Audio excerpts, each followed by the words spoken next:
Hey everybody, Chris Cannon here, and today we're going to do something a little different on the channel. We're going to check out some guitar strings, specifically the Yngwie Malmsteen signature set by Fender. The Fender Yngwie Malmsteen signature set is basically a custom set that Yngwie designed with Fender. Let's see, let's go to the Fender website here. The gauges are 8, 11, 14, 22, 32, and 46.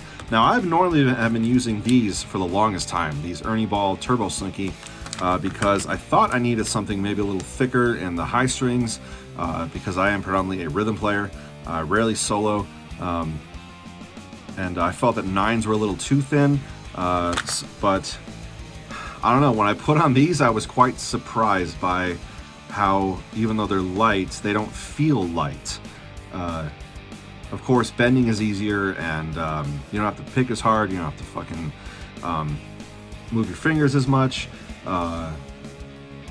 It is a smoother string to play. As you can see by the package there, I guess it was Yngwie's idea to use the bullet ends on these strings as opposed to the ball bearing ends that we're so used to on so many other companies. I guess the theory behind this is, according to Fender, let's see here, featured Fender bullets.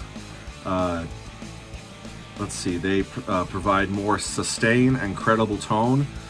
I think that's subjective. I mean, do ball bearings on a string really make a difference? I might have to do another video on this for my Which is Which series and take maybe an 8-gauge set from a different company and just test out the bottom strings and see if these actually do have more sustain. But the point is, they feel great, they sound great. They sound very Stratocaster-like, if that's even a thing. If guitar players would know what I'm talking about. I think it's because they use, I guess, nickel-plated steel, but I think most strings are that, aren't they? These are nickel-wound, Ernie Balls are nickel-wound, so I don't know, maybe it's just how these are made. It sounds like it's a Fender guitar being played on them.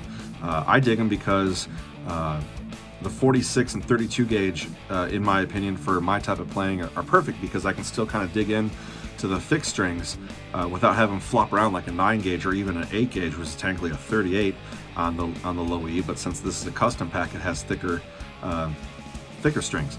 Yeah, again, despite having the light gauge, they don't feel light. I can bend easy. They stay in tune relatively nice as well. I was kind of surprised because I've played 8s before and they go out of tune if you sneeze on the guitar. These stay in tune just fine. You just do your typical wrapping up there and the stretching that you would do, and you're set to go. So I recorded a sound bit earlier in my Katana into the interface. It sounded okay. I could just dial something wrong. So we're just going to use the audio I pulled from the phone for this demonstration, because you can also hear acoustically how it sounds on the guitar as well. So quick demo, just guitar strings, something new. But yeah, stay tuned for the Which is Which of that. I'm going to do that.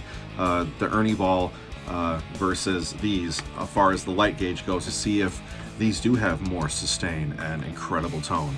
Anyway, hit subscribe, hit that bell. Next video coming up is going to be my episode 3 of Learn As You Go. Thanks for watching. We'll see you in the next video.